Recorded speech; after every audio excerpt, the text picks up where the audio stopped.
Morning, everyone.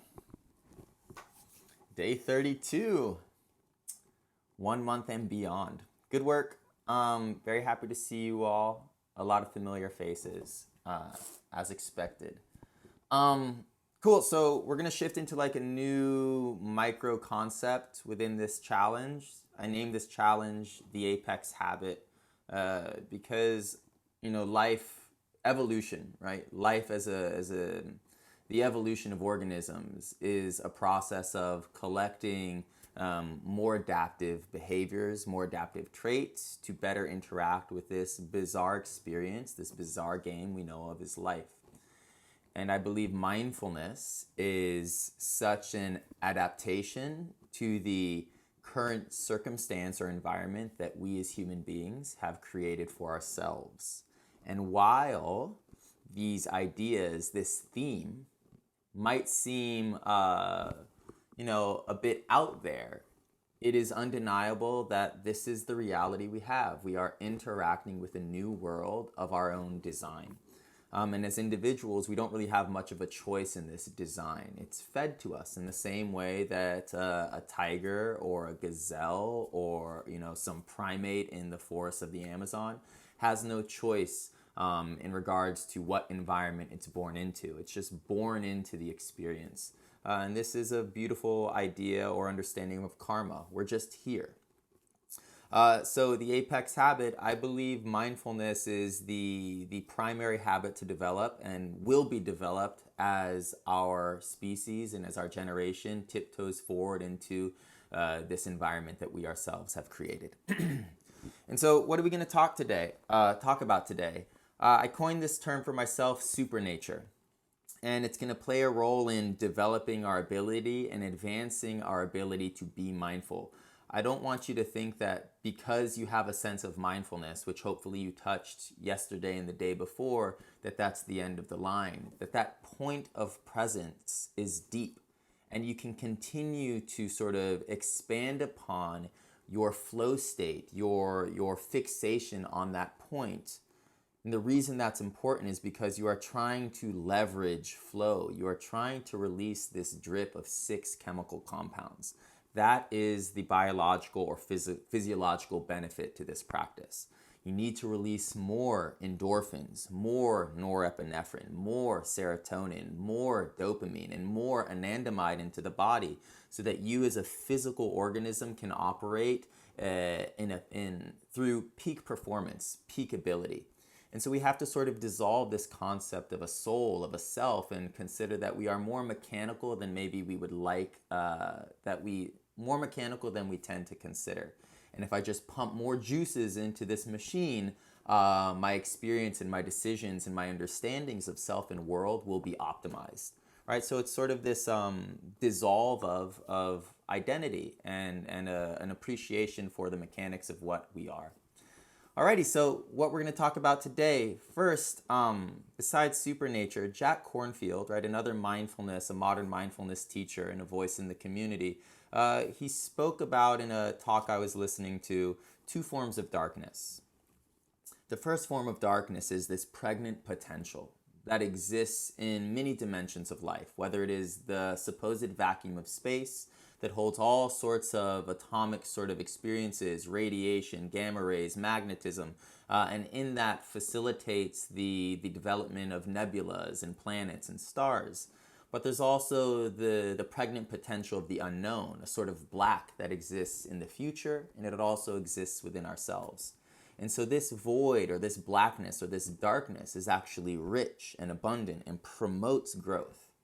But there's also a secondary darkness, a darkness that is connected to the concepts of ignorance and blindedness and cowardice and unwillingness to see both the world as light, as what we know and understand, but also a darkness or an ignorance that prevents us from seeing this primary darkness, this pregnant potential. And when we meditate, it is this active willingness, this active drive to see that inner darkness, that primary darkness within ourselves. And so that's one theme.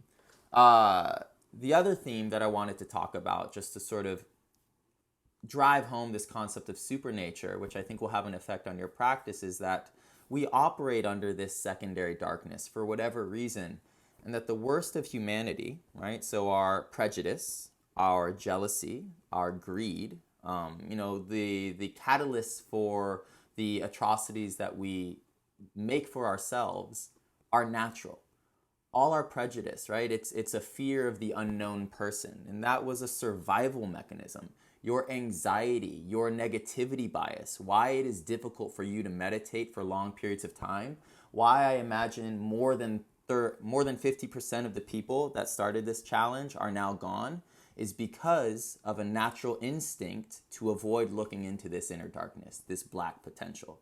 And it's not that they don't want to participate, but that they find it difficult, that some part of them, some force within them that essentially commands their decisions is compelling them to look away from the present, compelling them to be unmindful. And that this is nature. Nature, again, has wired us to be greedy, impatient, externalized, prejudiced, fearful. And so when we actually look at what we are sort of designed to be and designed to do, the obstacle becomes nature itself. And this might conflict with your idea of meditation as this, embodiment of harmony with the order of the world and the order of nature. Because nature is all-encompassing, nature is both the benefactor or the benevolent force, but also the oppositionary force. Nature is also the obstacle we're trying to overcome. These two themes are working with us right now. What we're going to work with today to sort of push into this supernature is our willingness to be mindful. Your willingness to sit there and tolerate your anxiety, tolerate your negativity bias, tolerate your judgment, tolerate your prejudice, which all exists inside you. That is the active will, the active desire to overcome nature, hence supernature. And to enter flow, if we go back into flow, which is the moment of these release of chemicals, one of the conditions of flow is you need competition. And so the Olympics are going on right now, and it's a really palpable example that for some, that high pressure situation inspires them to perform better than they ever have. And for the majority of others, that high pressure situation makes them break, which is natural. But you just want to consider you're in the latter. And that when you are in the high pressure situation of understanding that as you meditate, you are overcoming nature. You are overcoming instincts that have been driven into you and all living organisms for hundreds of thousands, if not millions of years. What emerges is competition. That every breath of mindfulness, you are overcoming a power that is essentially timeless. You are overriding a code that is essentially timeless. And for those that are willing to participate with that, it should amp you up. And that every breath that you have sat there and been open-minded and non-judgmental to the moment, you should feel momentum of your own power develop. And so this is going to amp you up, get you excited, give you a stronger sense of agency. And all of a sudden, you should feel that you are more immersed in the present than you have been before, because you are operating underneath the concept that you are working against something, not just with something. So I have one more quote to feed into you from Kafka. We are free. That is why we are lost. And so this suggests that we need some sort of limitation, some sort of container to find ourselves, which is the advice of many meditative lineages. Mindfulness tends to be a bit profuse. Do whatever you want, just be mindful. But the traditions that mindfulness came from are very strict. This is the posture you sit in. This is the way you breathe. This is what you think. This is what you're looking for. With that limitation, with that order, we find a direct path. When there is too much freedom, too much space, too much vagueness, we find ourselves meandering.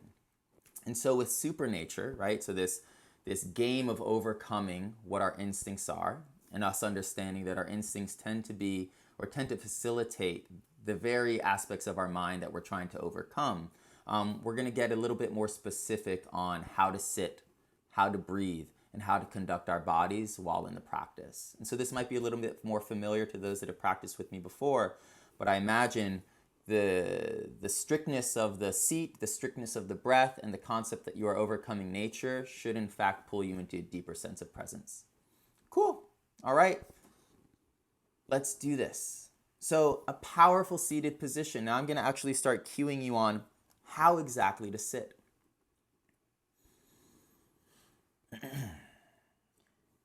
And we can see just in our posture the maladaptive tendency of nature to conserve energy, the tendency of nature to promote weakness and meekness.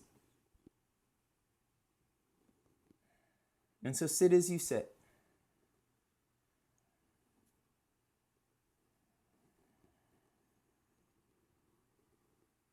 And take a few breaths.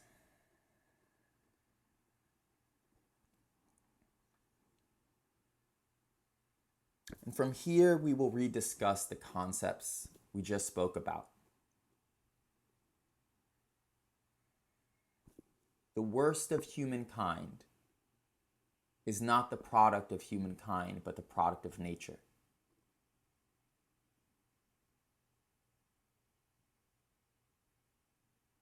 All rooted in an ingrained fear of the unknown. That is the core of prejudice. That is the core of greed. That is the core of insecurity.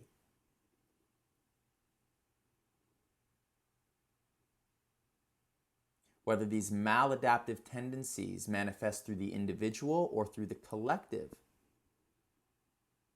In a time before time, these tendencies saved us from the eternal threat of our environment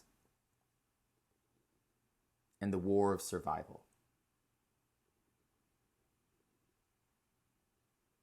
And so your judgmental thoughts, your very normal anxiousness, your very normal impatience, your very normal boredom that you are trying to overcome while being mindful are obviously not your choice. You just want to feel that.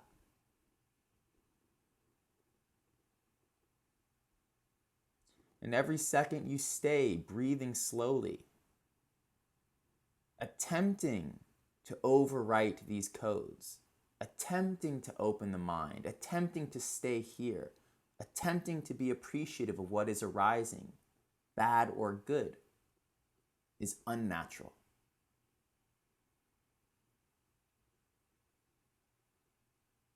And so there is a decider, a consciousness within you that is somehow operating in some capacity above instinct. That is consciousness.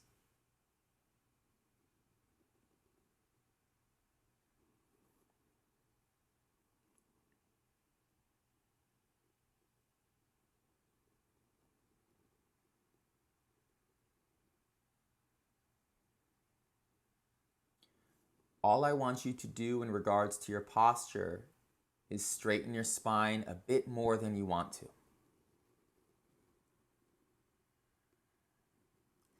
This is a power display.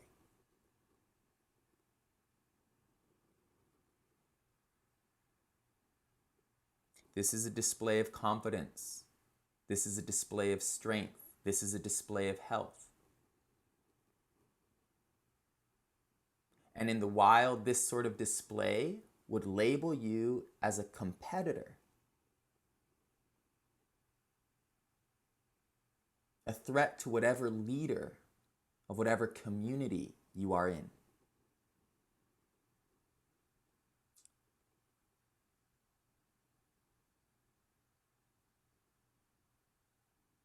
This display takes more energy. Nature, in its meekness, programs us to conserve energy.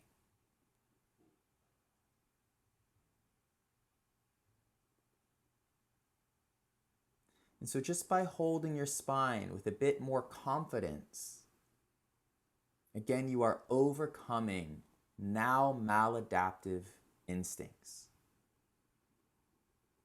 And so this is the game of today. Keep the spine tall. Breathe steadily. Be with the present moment. but recognize second to second, minute to minute, that there is an inescapable struggle between the lesser instincts we are programmed through and the higher order choices we are deciding for ourselves. Every breath you take with a tall spine, every minute that passes with a tall spine, appreciate you are overcoming these instincts. Supernature.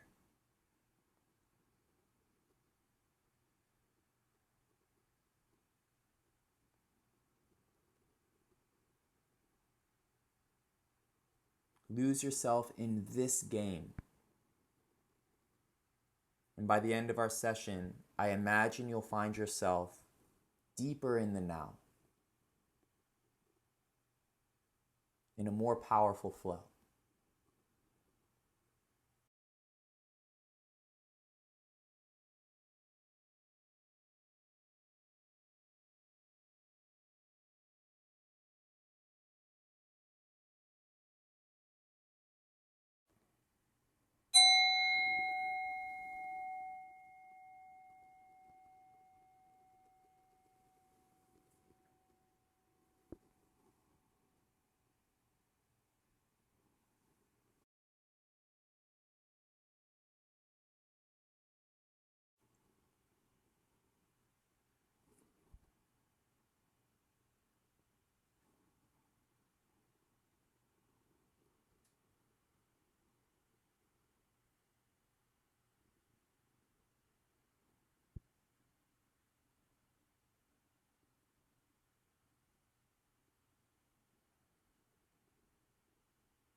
This is about flow state. Don't worry about the moment. Worry about the game. It's you against nature.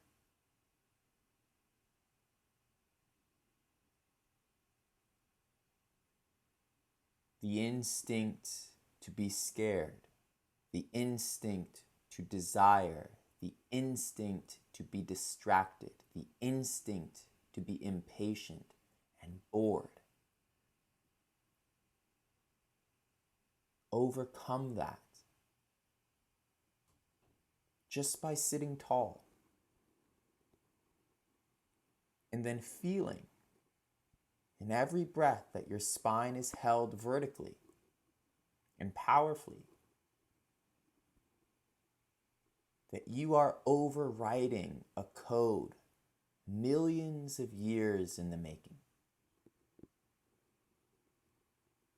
Build that momentum. Win the game.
Feel in every breath, again, that you are overcoming nature.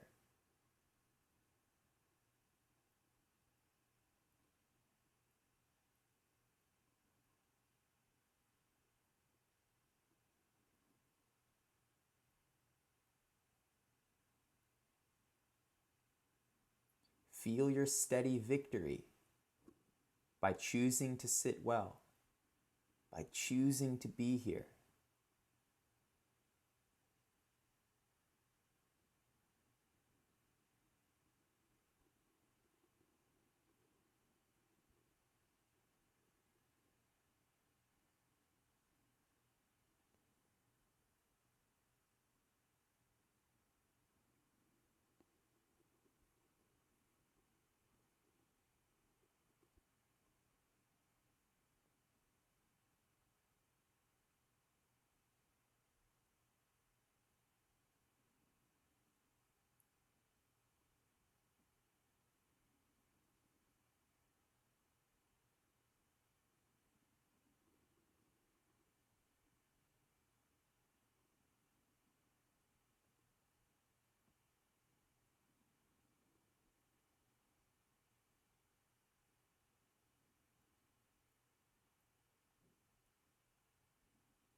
We're going to work with this for the next few days, but notice you are paying attention to the game, not the moment.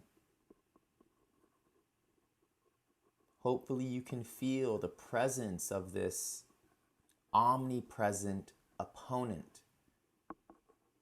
You can feel the uplifting pressure of competition. You are working against something.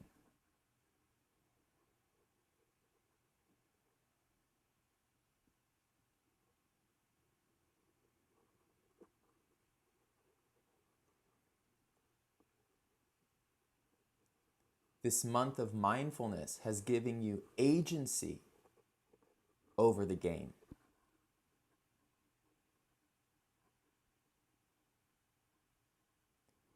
And now that you know you can overcome these maladaptive yet inherited traits, you have a sense of control, a sense of I'm doing it.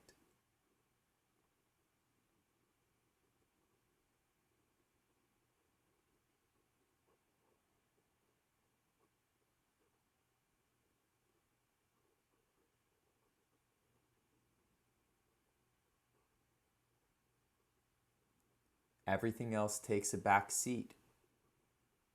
Even the moment takes a back seat to the game.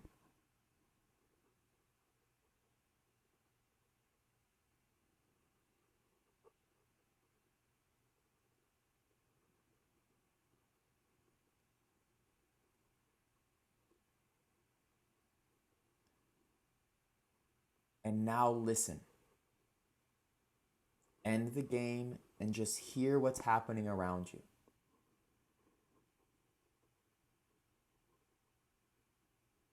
Be with the present moment on purpose, non-judgmentally.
And so the game, and we all play so many games, is of course contained within the infinite now. And when we commit to the game, it helps us recognize the now. Take a few more breaths in perfect mindfulness.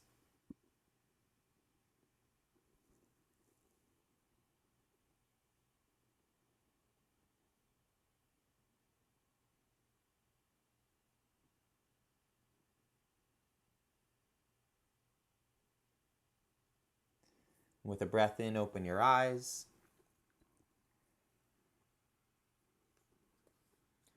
Nice. Awesome. So if you had a sort of a measurably more powerful experience, like why did that happen? The value of creating a competitor, even if it's only psychological. And right, all of the discussion just made this psychological or imaginary competitor more real to your rationality, because it's fairly true. That encourages flow state, right? It puts a little pressure on this game we've created. All games are imaginary anyways, so that you are inspired to perform.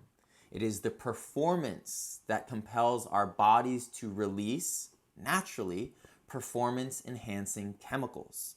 And so if you felt you could be more mindful at the end, it's because you were dripping with more performance enhancing chemicals than otherwise. If you felt you could be more mindful, it's because there was more serotonin and dopamine in your body, because you felt, oh, look at me, my spine is tall, I'm actually winning against nature.